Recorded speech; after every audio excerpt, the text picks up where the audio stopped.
beliau tidak kan hampir terlibat, selalu memakai pakaian-pakaian daerah. Ya, Mirip betul. Pak Jokowi juga. Ya. Kan selalu memakai pakaian-pakaian daerah. Itu sesuatu sekali karena sudah jarang, dan sekarang lumayan Mbak kelihatan anak-anak kecil gitu ya, suka dibawa ibunya pakai kebaya, lucu sekali ya. Nah, itu dari sisi budaya beliau juga belusukan. Belusukan itu menengok orang-orang mungkin.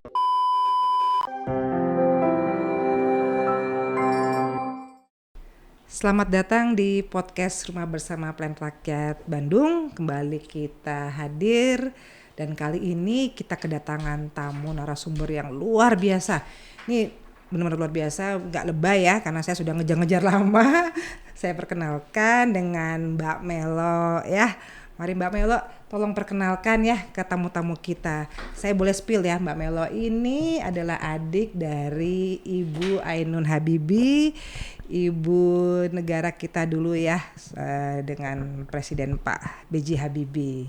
Makanya bangga banget ya kita kali ini kedatangan tamu yang sangat istimewa. Silakan Mbak Melo diperkenalkan. Mbak Melo sekarang sedang menggeluti apa, dan Mbak Melo juga alumni dari ITB ya Mbak ya. Gimana Mbak? Betul, saya alumni yang sudah sangat tua, angkatan 70. Oh gitu ya. Gak kelihatan tapi Mbak, gak kelihatan. Mungkin Mbak Ratna belum lahir. Belum. Baru mau. Oke.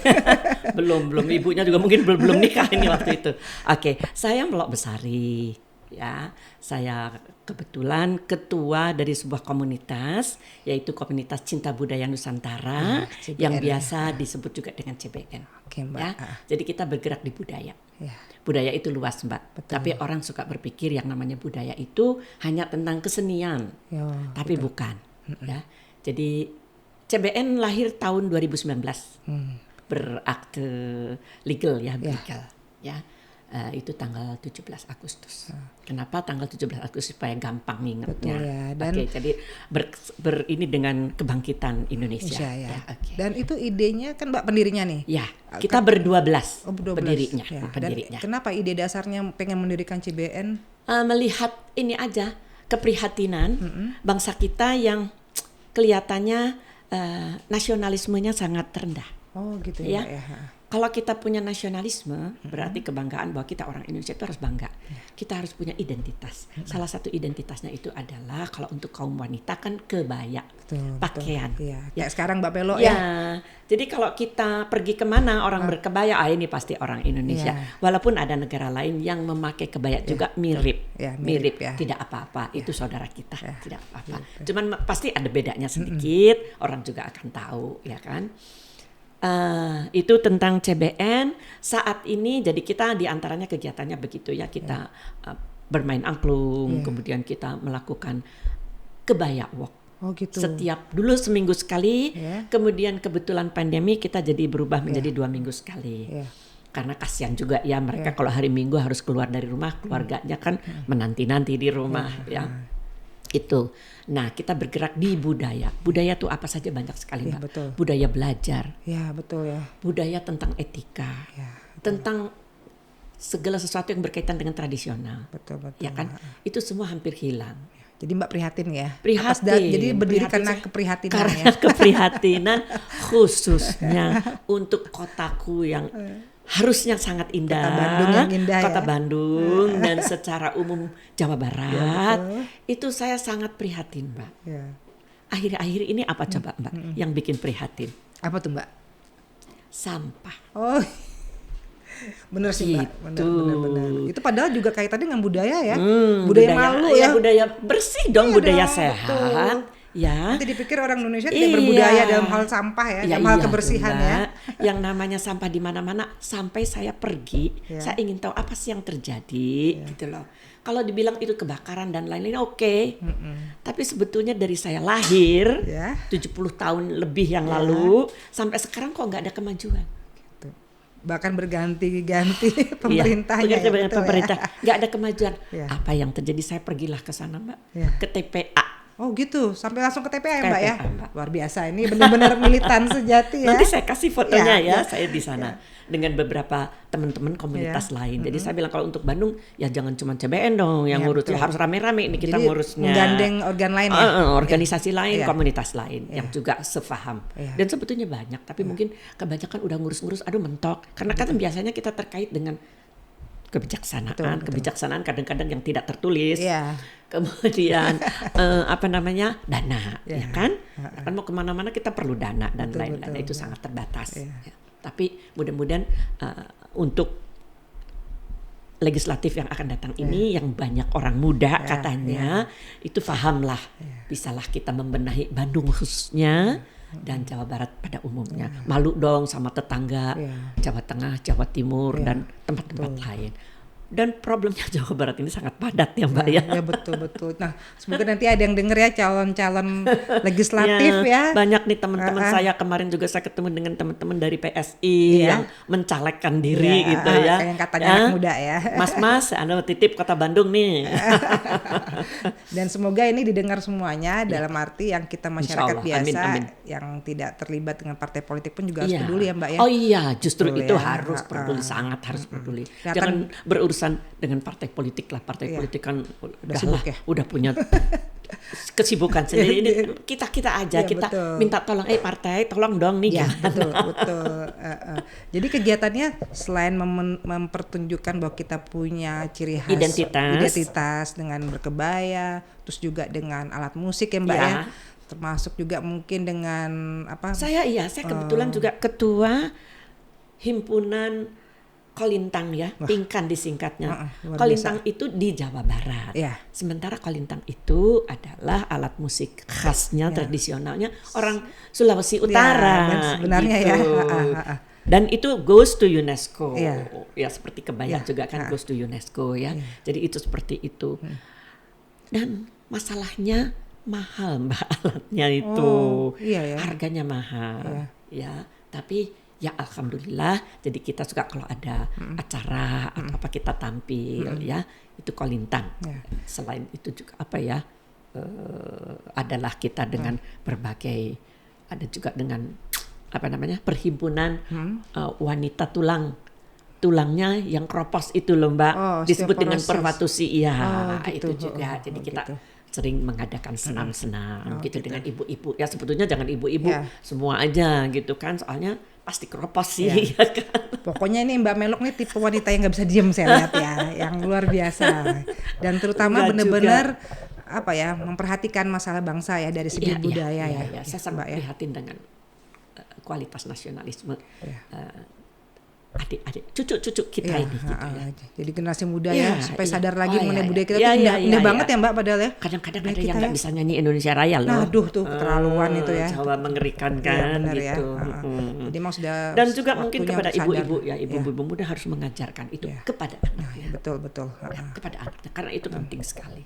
Jadi Mbak juga selain pemerhati budaya, sekaligus sebagai seorang ibu juga berusaha menghimbau ya buat para wanita, para ibu-ibu muda, tolong ditransfer itu ya berkaitan dengan membangun nasionalisme ini bagi anak-anak kita nanti ya Mbak ya, nasionalisme orang-orang itu orang-orang orang-orang di luar Indonesia itu masih kecil aja dia sudah disuruh bawa bendera dan lain-lain, nasionalismenya tinggi ya. Tapi sekarang lumayan dengan sepak bola volley, badminton, itu penontonnya kan betul-betul menunjukkan bahwa dia nasionalis gitu loh.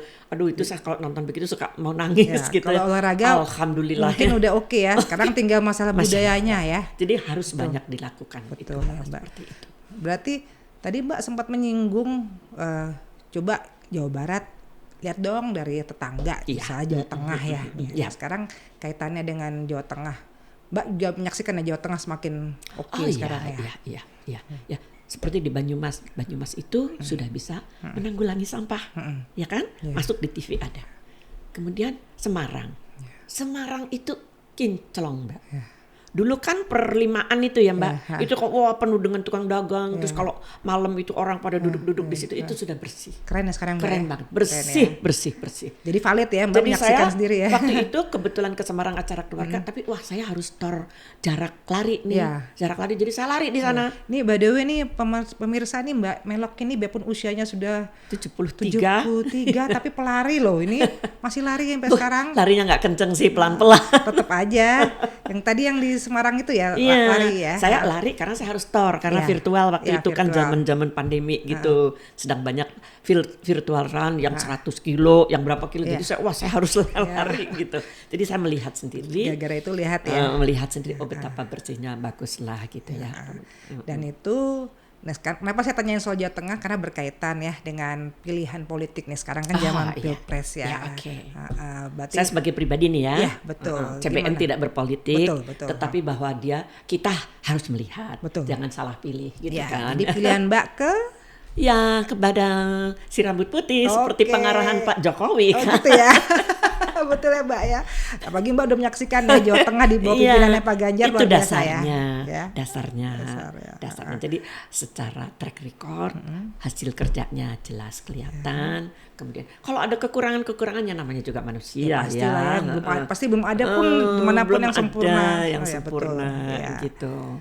Jadi ya mudah-mudahan lah ya. Jadi Mbak memilih Pak Ganjar dan Pak Mahfud, boleh diutarakan Pak alasan utamanya seperti apa aja Pak? Selain tadi kerjanya bagus ya, melihat Jateng ya. Apalagi nih Mbak? Apakah soal budaya juga menurut Mbak ada kaitan? Karena kan Mbak dari CBN, beliau kan hampir selalu memakai pakaian-pakaian daerah. Mirip Pak Jokowi juga. Ya kan, selalu memakai pakaian-pakaian daerah. Itu sesuatu sekali karena sudah jarang, dan sekarang lumayan Mbak kelihatan anak-anak kecil gitu ya, suka dibawa ibunya pakai kebaya, lucu sekali ya. Nah itu dari sisi budaya beliau juga belusukan. Belusukan itu menengok orang-orang mungkin yang kekurangan, ke pasar ya. Kemudian itu secara ininya ya. Nah secara fisik ya beliau cakep kan. Suaranya keren juga. Jadi kalau nanti di dunia internasional nggak malu-maluin ya sebagai presiden ya, tampil. Dia tingginya berapa sih Mbak dia? Itu 180 kali ya? Ya iyalah. 180 kayak tinggi. Saya pernah ketemu, saya cuma segininya Mbak. Oh apalagi saya mungkin ngadu sebutelnya kali ya gitu. Jadi gagah ya kalau nanti tampil di forum internasional. Jadi kalau beliau nanti berdampingan katakan dengan Joe Biden dan lain-lain, wah nggak kalah tinggi kan. Malah lebih ganteng ya Mbak. Lebih ganteng lagi. Rambutnya putih lagi, blonde. Ya kayak bule ya. Juga Bu Atikohnya ya. Saya favorit sama dia terutama suaranya sejak dia masih di anggota DPR. Oh, anggota DPR. Ya, beliau sering tampil ya. Tampil, di TV ya. Gitu. Saya punya teman juga yang favorit sama dia juga ada. Punya penampilan keren ya Mbak ya. Keren. Penampilan dan isinya pastinya ya. Track recordnya sampai saat ini mulai dari dulu ya. Dan hobinya sama Mbak ya, lari ya. Bu Atikoh juga ya. Bu Atikoh tapi saya belum kenal. Saya pernah lari di Borobuduran itu yang melepaskan kita lari bendera itunya tuh, bendera kotak-kotak itu beliau. Potret, waduh kita udah harus start jadi nggak sempet potret. Tapi yang pasti udah tahu bahwa capres pilihan kita ini beliau bugar ya, dan hobinya itu penting ya. Saya kagum dengan kebugarannya, padahal dia kan kesana kemari hebat. Tapi mungkin sudah terlatih sejak beliau menjadi gubernur. Karena dia bugar ya. Dan presiden kan tugasnya berat ya Mbak ya. Istrinya juga sana kemari ya. Olahraga juga ya. Lari juga, sepeda ya. Maraton juga. Mbak Melok nih juga maraton loh ini. Di Berlin pernah ya Mbak ya? Tahun lalu ya? Tahun lalu 2023 bulan September. Wah, luar biasa. Itu nekat itu Mbak. Modalnya nekat aja. Luar biasa memang tamu kita kali ini. Tapi mungkin untuk para pelari yang ingin nyoba Berlin silakan. Menyenangkan kok. Gitu ya, Mbak, tidak serem. Pasti bisa. Pasti. Ya, jadi Mbak dalam kesempatan kali ini mungkin ada yang ingin Mbak sampaikan ya buat pemirsa. Jadi entah itu berangkat dari pilihan Mbak soal capres maupun juga mungkin soal budaya yang Mbak sekarang sedang usung gitu ya. Silakan Mbak kalau ada yang mau disampaikan. Apa ya jadinya? Jadi intinya adalah ya kita itu menghadapi pesta demokrasi ya. Ya pesta judulnya. Jadi demokrasi jelas bebas, tapi ya jangan salah pilih ya. Monggo semuanya memilih 1, 2, 3, bagaimana terserah monggo ya. Dan masing-masing punya penilaian kan. Betul. Punya gue pikir yang ini, gue pikir yang itu. Ya selain kebetulan kita di sini si rambut putih dan Pak tukang sate ya orang Madura.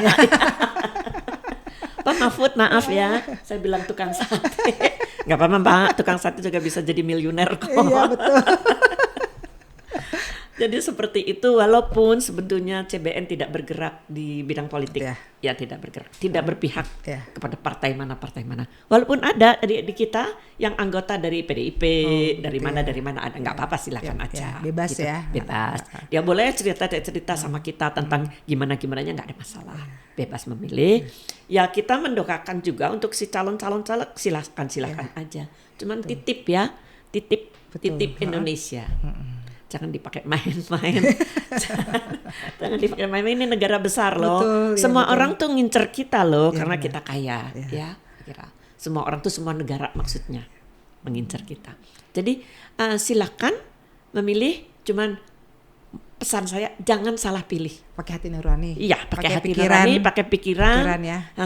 Jangan terbawa nafsu. Ya, betul. Gitu. Jangan hanya ikut-ikutan ya. Jangan hanya ikut-ikutan atau perintah seseorang gitu ya, atau pesanan seorang gitu. Khususnya generasi Z ya Mbak ya. Ya, gitu. Khususnya generasi Z.